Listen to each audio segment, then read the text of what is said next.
What's going on, everybody? It is D-Man coming back at it again with another YouTube video. And today we did have some reveals to go over that are coming tomorrow. But before, I do want to talk a little bit about Derrick Henry. Obviously, that was some big news today. And if, most of you real guys out there that watched my video yesterday, I did talk about Derrick Henry a little bit and how I just knew something wasn't right. I talked about it yesterday in the recap video, and I think my words were, he just didn't look like Derrick Henry. And some of the one play that comes to mind was the 4th and 1 where it was a pitch option with Tannehill who rolled out to the left, pitched it to Henry. I didn't really like the play call because I remember I was like 4th and 1, pound this thing up the gut, or sneak it. But Derrick Henry got the first down, and it just shows you how much heart that dude was playing with. The fact that how bad of an injury it was, and I don't know if you have to think about it. Some people might look at it and say, he played on the injury, so it might not be as bad as you think, but you might look at it as he played through the injury. He might have gotten it a little worse, than it could have been if he just stopped playing right when it happened. But like I was saying, on the 4th and 1 pitch, Henry, you normally see him out there outrunning cornerbacks to the to get to the sideline, and he was just kind of a little slower than usual, and it did kind of concern me, but I did not think it was this bad, because you think a guy playing through an injury or being hurt, being hurt, you don't think it's out for the season. But I'm trying to stay as optimistic as possible.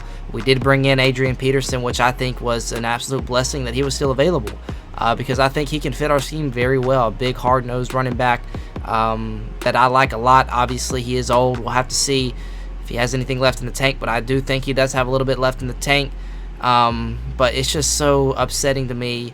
It's just a hit on our franchise. The guy that has done it all for the past 2.5, 3 years for this franchise. All the hard work he puts in the off season. You see these crazy videos of him balancing, knocking, working on his stiff arm, running up hills, doing push-ups on a band, just the crazy, with a chain around his neck. It's just the craziest stuff. All that work, and you just hate to see him, go down with an injury like that. But I might make a separate video talking about this a little later, but I know I always do this every Monday night. They do these reveals, so I was gonna go ahead and do this, but I thought I might mention it a little bit. But it stinks. It really just stinks, because he was gonna be the first running back to three-peat since I think Emmitt Smith, to be the league's rushing champ for the 3rd consecutive year. Was on pace, to get another 2,000 rushing yards on the ground. Could have possibly, with the extra game this year, could have possibly passed Eric Dickerson for most most rushing yards in his season. But I've got a lot of hope in this Tennessee Titans team, because if you guys watch the games, you know that the defense is much better than it was last year, and we are going to play with a chip on our shoulder next week against the Rams on Sunday Night Football. That's going to be a very fun game to watch, guys. I just promise you that. The Rams are going to have Von Miller, and I watched the Variables press conference. He said that the Titans are going to stick to the play-action game, which I don't know why you would change anything. Obviously, Derrick Henry obviously not being there, but you still gotta play how you're used to playing. And obviously, defense is going to be a lot easier to scheme against the Tennessee Titans with us not having Derrick Henry. But Adrian Peterson is he can wake up out of bed and still run a dude over. I truly believe that. If you look up his stats from last year, really good stats. I think he had 10 touchdowns, something like that, in 10 games he started in. So he still can get the job done for you And if he played all the games last year, he was on pace for around 1,100 yards. So he still got some juice left. It's just not going to be Derrick Henry. But Vrabel's talk all year has been next man up. It's going to be tough to, you can't replace you can replace Derrick Henry, but there's no other guy in the league that can do what Derrick Henry does. It was just sad news to see that, but you just got to move on. I apologize if you clicked on the video for the Team of the Week reveal, but let's go ahead and get into it. D Ford is going to be your LTD. So basically how they do it is D Ford had a really good Week 8 in the past. So he's going to go ahead and get an LTD. That's how they do it. They find players who had a really good, that's a current player who had really good past Week 8 or Week 8. And then D Ford did go ahead and get this. So I don't know what his stat line was, but he must have played very well, which I was hoping. I was really, really hoping for Robert Spillane, because he did have a pick 6. I think he had a fumble recovery, maybe a sack too. I can't remember, but he definitely had an opportunity to get an LTD, which I would have loved, because he would have had really good speed and stuff like that. But unfortunately, it was not Robert Spillane. It was D Ford. D Ford still looks pretty good. 87 speed, 90 excel, 86 strength, 92 tackling, 92 play rec, 89 block shed, 84 power move, and 94 finesse move. Really high finesse move. Again, this card's going to be pretty expensive because he is an LTD, but still a pretty nice card for your Chiefs theme teams and also San Francisco 49er theme teams. Next up, your hero.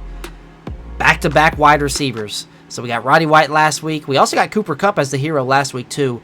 But we got Roddy White, Cooper Kupp, and now we're going to be getting Reggie Wayne, who got, I believe Reggie Wayne, maybe it was Marvin Harrison. I think it was Marvin Harrison last year who got a Team of the Week card. I think it was Marvin Harrison.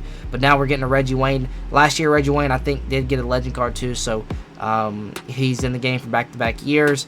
But Reggie Wayne, really good-looking card, guys. He's a route runner, which means he's going to get that route tech for cheap. Or not cheap, I should say, but the cheapest. With him being a route runner, he will get route tech the cheapest amongst every other archetype in the game. But he also has really good speed at 92, powered up to 93. It's like a really good card. 92 speed, 90 jumping, 92 catching, 89 catching traffic, 90 spectacular catch, 91 short route running, 92 medium route running, and 90 deep route running. So it's every threshold, and he's a route tech.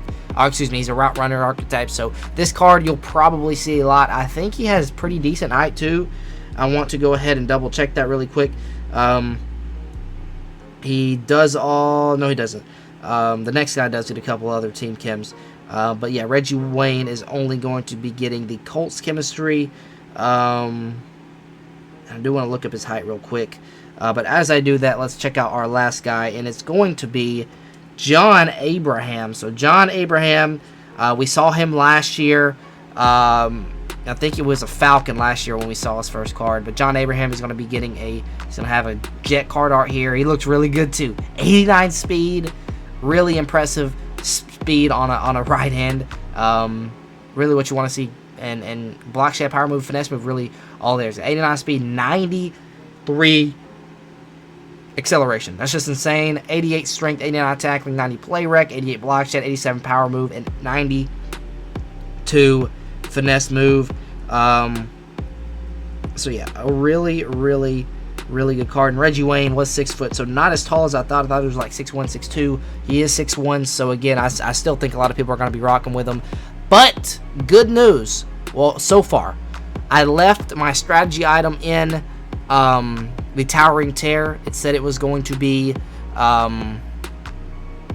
expire today, and I left it in there. And Marcus Mariota is still a 96 overall. Corey Davis is still a 96 overall. Randy Moss is a 97 overall. Logan Ryan is a 94 at cornerback. So if you kept that in and never took it out, you cannot take that. Do not take it out. Do not make that mistake of taking it out. I would imagine they would do something where you have to take it out eventually, or something, or they will take it out for you, because that's just some cheese, guys. We can't have 6'9" Randy Moss for the rest of the year. Like, with deep out elite, it's gonna be a problem. But yeah, if you left your Towering Tear strategy item in for Most Feared, it is still active. I checked today. It is still active. But yeah, we're getting John Abraham, Reggie Wayne, and also D4 tomorrow. And I will see you guys when they go ahead and reveal the player of the week. Alright, so they did finally reveal the team of the week hero. And before I talk about this, I forgot to mention, defensively, I thought that we could have seen a Mike Vrabel this week. I completely forgot to mention that when I was talking about John Abraham. But, you know, Mike Vrabel, I don't know what the deal is with his rights and stuff, so I don't know how that would have been situated. But, you know, nonetheless, we did get John Abraham instead of Mike Vrabel. But I think Vrabel deserved, you know, he had, I think, 3 sacks. Or no, I think it was 3 forced fumbles, maybe a sack. He had a touchdown in the game. It just went off. He went crazy. But, you know, it would have been interesting to see, you know, if he did get a card. I would have wondered if they were they would have given him Titan chemistry. Even if he didn't get Titans chemistry, I would have added him to the team. So, but, you know, we didn't get him anyway, so it is what it is. Adrian Phillips, so free safety, his own free safety. This is going to be a really similar card to Kevin Byard, I'll be honest, guys. He will go ahead and get Chargers and New England, which was kind of ironic because he did this against his former team. He had 2 picks, 3 tackles. One went back for one of his interceptions went back for a touchdown. So big game from him. I was expecting either him, Justin Simmons. There was another guy who had 2 picks, but unfortunately it wasn't A.J. Brown, which would have been crazy. That would have been 4 wide receivers in the past 2 weeks for the Team of the Week hero. So I'm not surprised that it's not A.J. Brown. I do expect A.J. Brown to get a +1, but that won't do us really any good. But I do expect A.J. Brown to get a +1. Let's check out Adrian Phillips. 90 speed, 93 excel, 91 tackling, 93 play rec, 90 pursuit, 84 man coverage with 89 zone coverage and 85 hit power. So just a type of card, but you know, Patriots, Chargers teams, there you guys go. You guys get yourself a pretty solid free safety, if I do say myself. So that is going to do it for the video. Hopefully you guys did enjoy. Until next time, I'll see y'all.